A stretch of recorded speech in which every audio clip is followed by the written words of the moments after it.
Trojan Philly, what's up, man? USCJ here. It's the top of the morning. Listen, I hope everybody is getting ready to get up, get out, and make some things happen this morning. Listen, I hope we all are still riding high from that big victory from Saturday. Listen, the whole country is beginning to take notice. And look, I want to know from you guys, is the national media lost in the sauce?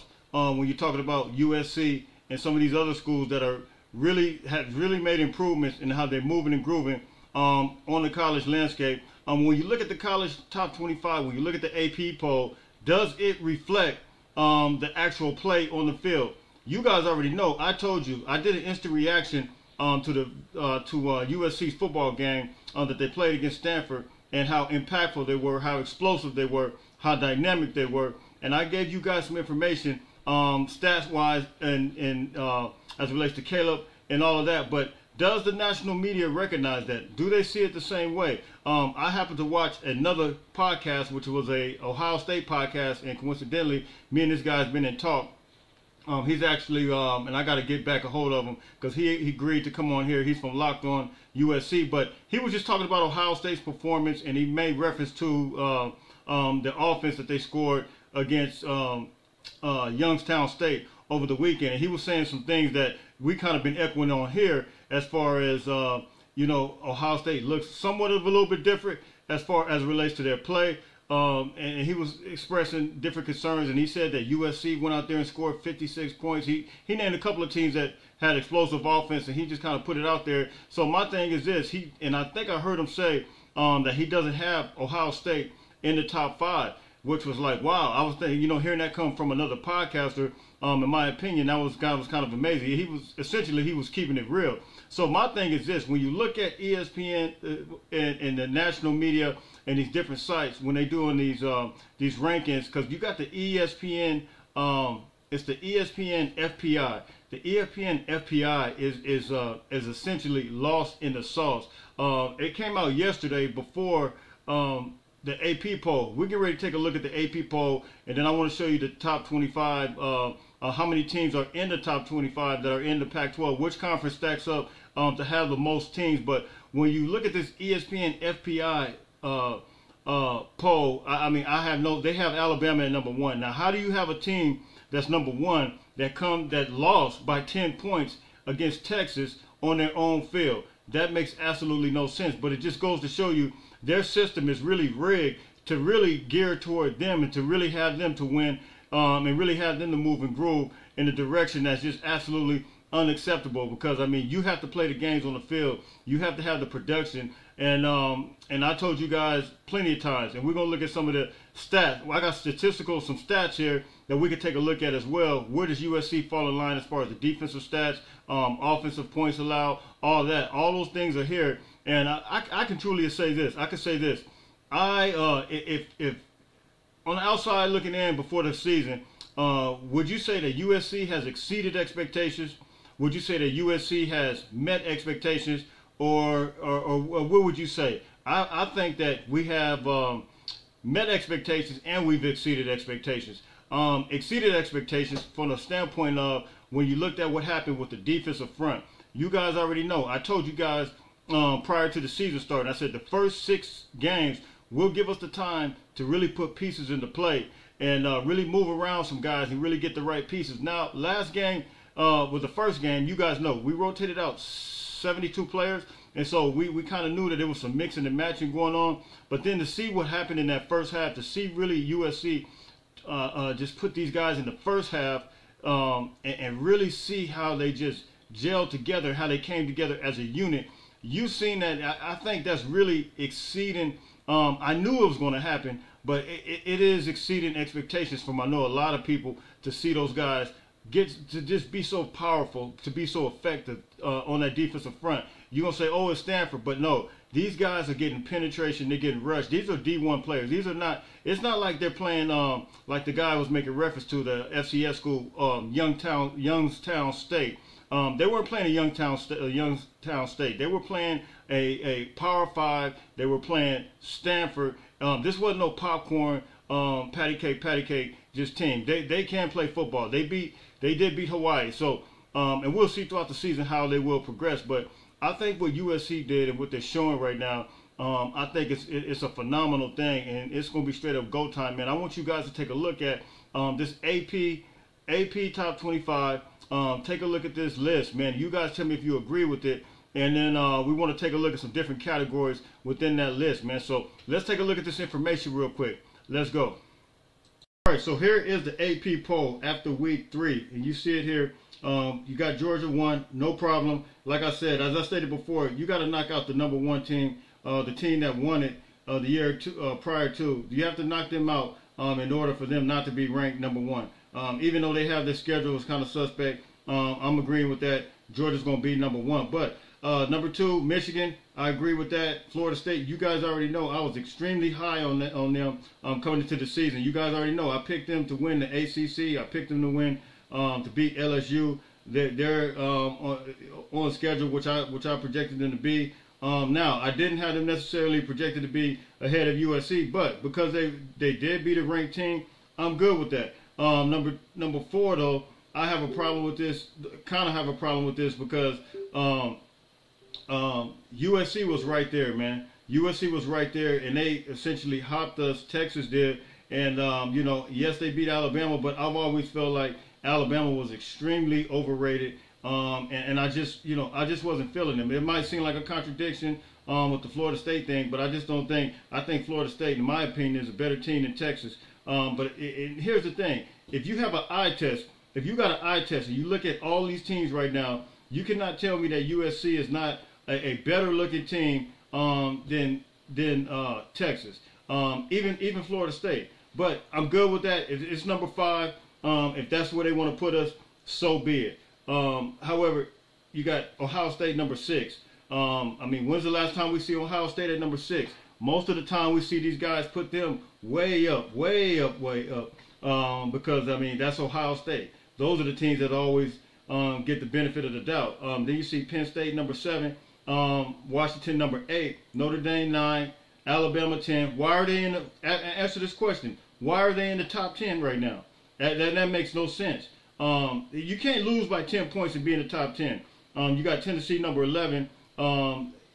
They had a kind of a suspect. They played, I can't remember what team that was. It was a lower level team. I think it was a FCS school, but whatever. If that's what, you know, they like Joe Milton. I like Joe Milton as well, but I don't think they're number 11. That's just my opinion. We'll see. Their schedule's going to tell off on them if they're not. Then, of course, number 12 is Utah. They struggle with Baylor. You know, I don't know what the situation is with Cam Rising, so, you know, we'll see what happens with that. And then, of course, you got number 13 is going to be Oregon, which they were in the nail biter, questionable calls during that game. Oregon easily could have lost that game. I picked Texas Tech to win that game, and it looked like they were on pace to do that. However, you have some couple bone calls, interceptions that I thought that they had, and Texas Tech thought they had, but hey, who knows what happened with that. But LSU, I don't think they need to be number 14, given the fact that Florida State blew them out the way they did. Top 25, maybe. Kansas State 15, Oregon State 16. I will move Oregon State ahead of all these teams up there. They look extremely good. DJ looked good. It looked like it's straight up go time with him. 17, Ole Miss. I guess you could put him there. Jackson Dart, Michael Trigg, the former USC products, guys that transferred away. Those two guys had an outstanding game. They almost lost against Tulane. It was a nail biter as well. They started barely at the end. Things began to open up. They were out of they didn't even have their starting quarterback, Michael Pratt, the one that played against USC in the Tulane game. But Ole Miss still pulled it out. And then Colorado, number 18. I will keep Colorado right there. They're good with that. Number 18. They look pretty decent. Would I put them ahead of Ole Miss? I probably would put them ahead of Ole Miss. I would put them ahead of probably Kansas State as well. Number 19, Oklahoma. I guess they're okay right there. They played against a lower level team. They had some points. They had a lot of points against Arkansas State. I think it was 70 points. So I think that's fair. And then North Carolina, you can keep them there. Number 21, Duke. Duke beat up on Clemson. So we already know, hey, it's straight up go time with them. Miami, they had a nice win against Texas A&M.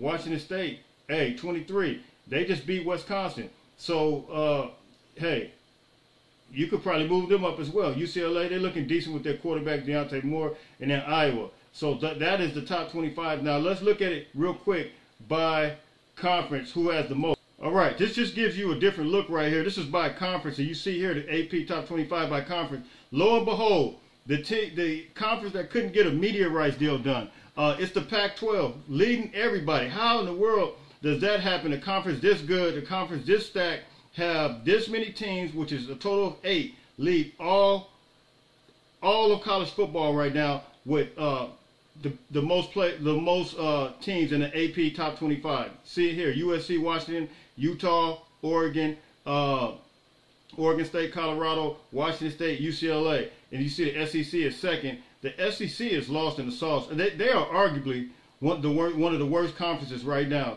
and that's no joke. Alabama, and then who else? Who else? I mean, I'm not good with LSU. I'm not good with Tennessee like that, and I'm really not good with Alabama. We've seen what they did, and I'm not good with Ole Miss like that.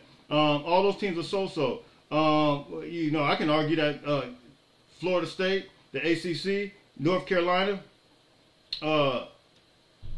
excuse my screen here going out, North Carolina, Duke, and Miami can go ahead of those teams. I can argue that. Can you argue that? I mean, it makes no sense. And then the Big Ten, look at this. They kind of somewhat lost in the sauce. Michigan, Ohio State, Penn State, and Iowa. That's it. Wisconsin lost. And then you have here Texas, the Big 12, and Kansas State and Oklahoma. And then you see the independent here. Now, here's my question. This is it's not off topic, but it's off.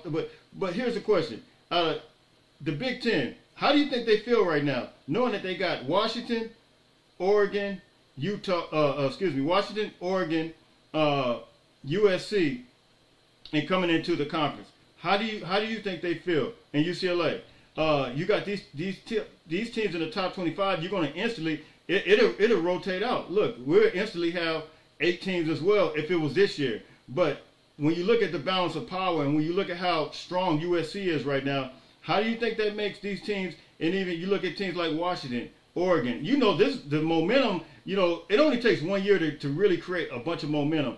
And I think that they're looking at this right now and saying, look, when you look at the points that they're putting up right now compared to some of these teams that we're bringing in, what we're bringing to the table, you got to know that they're wondering right now. I heard a guy from another podcast, Ohio State podcast, say these teams are looking very, very strong right now. So that is the AP Top 25 by conference. Now, let's take a look at some statistics real quick. All right, these are some statistics, and I'm going to get out of your way here. This is JGF. Puts this stuff on Instagram. I like this. And here it is, team stat leaders. And so you see passing yards per game, where USC stands at 395.7. You see they got Washington 472.0. So this is in the country. This is all of country. So USC stands at number 5 as far as the passing yards. All right, team stat leaders, and this is all in the country as well. Most yards, total yards thus far this season. And you see USC where they stand at 1,742 yards.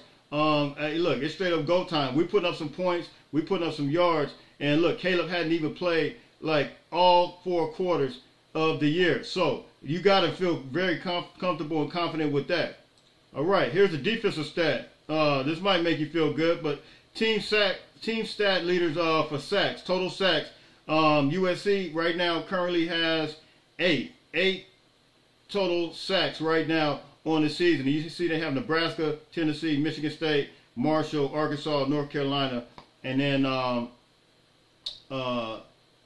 USC's right here at number 8. So I think, look, that is a good stat. It's just good to be in that conversation when you normally see what they so-called the SEC teams that are in there, but USC's right here, and I think it's going to continue to move and groove because we got guys, like we stated, you got the Solomon Birds, you got the Jamil Muhammad, you got the Anthony Lucas, you got the Keon Bars, of course you got Barry Alexander, Jack Sullivan, you got multiple guys that are rotating in. Dejon Bitten, don't even let me forget him. He looked like he's doing this thing on the field. You got multiple guys. Corey Foreman look like he's developing even better right now. So I think USC fans should be very excited, very happy for what we have right now as far as the defensive stats.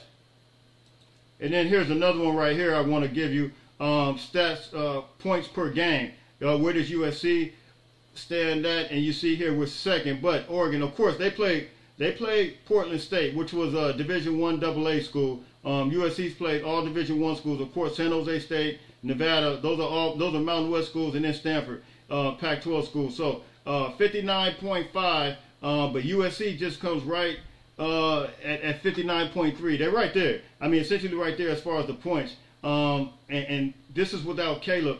This is without Caleb playing 4 full quarters, man. So we got to feel good about where we at right now as far as points per game. Look, I was listening to, I can't remember, was I reading or listening, but USC can stack up. How do they stack up against that team from LSU that put up the most points? I think they're on their way. I mean, the fact that we score so quick, it's just unbelievable. I mean, we score so quick, and nobody can really, I mean, there's nothing they can do about it. And now we see Lincoln Riley dialing up all kinds of stuff, and it's straight up go time. And I'm out of here, but this is the last one, and I'm out of here. This is from Pick 6. They put this out on Instagram. We keeping all receipts right now, and you see it here. This was put out August 4th, if I'm not mistaken. August 4th, and you see college football team with biggest weaknesses, and they had Michigan wide receiver, Penn State wide receiver, Ohio State QB, and look what they said here: USC defense. This is the narrative right here that we've had to hear all year long, that we've had to hear all season long. All media outlets are putting out the same narrative, and as a result, I think USC is taking this very, very personal. I'm taking it personal. We all taking it personal. And then you see cornerback for LSU is they're supposed to be their weakness, and O-line for Tennessee is supposed to be their weakness, and then QB, man, it's pretty evident that the QB is their weakness here, and the defense for Texas. Look, I think they lost in the sauce with this stat as well. The Texas defense showed up against Alabama, but we know the quarterback situation. If they play against a more explosive offense, we'll see what happens. Georgia QB, linebacker for Florida State, Washington cornerback, Oregon edge, and we did see that in the Oregon game. It looked like the defense. I'm gonna tell you something. This defense, they have some holes in it to where I think you can expose the defense. For Oregon, I think you can run against them. We've seen what Texas Tech did against them, but that's a whole other story. We'll get into that. Iowa, you see here, betting. I don't know what that is. I guess they put up some weird stat, but Utah here is wide receivers, and then Clemson wide receivers, and then Notre Dame wide receivers. So you see where USC stands, man. You guys hit me in the comments. You guys tell me what you think about this, man. It's straight up go time. It's on and popping. It's on and cracking. All right, so that is the information, man. Look, USC is moving and grooving. We're at number 5, but look, man, I can live with that right now. I'm not gonna harp on the small stuff. I think where USC is going right now, it's all about continue to stay focused, continue to move and groove, continue to be in your stride. My main, I think, I'm not even gonna say concern, but it is somewhat of a concern. It's just to keep the focus. And my thing is, look, when you have momentum going the way you have it right now, and you play so well, and the thing is beginning to gel together, I don't want to lose that momentum with the gap in the bye week. That's why I've always felt like this bye week was just, it was weird. It was very weird to come at the 3rd week like this, and now it's like, man, it's like we get on a serious high. And to see this team play like this, yes, we can afford the opportunity for some guys to get healthy, but we are on a high. You know, the Coliseum was packed. Everything was just moving and grooving. You had all the stars that were out. You just want all that momentum to stay and to pick up where you left off. And so I think we still can, of course. That's going to be the job of the coaches, to keep these guys motivated, to keep these guys moving and grooving in the right direction, man. So look, you guys hit me in the comment section. You guys tell me what you think. We got more coming this week. Me and Jaywalk, we will come. We had a conflict of schedule. We will be coming sometime this week. It is a bye week, and so we got plenty of time this week to cover everything that we've seen in the Stanford game. We're gonna break that down all week long, and we're gonna talk about a lot of different things, man. So look, until later on, everybody stay blessed. Listen, don't forget to make sure you get up, get out, and make some things happen. Until later on, fight on, fight on, fight on.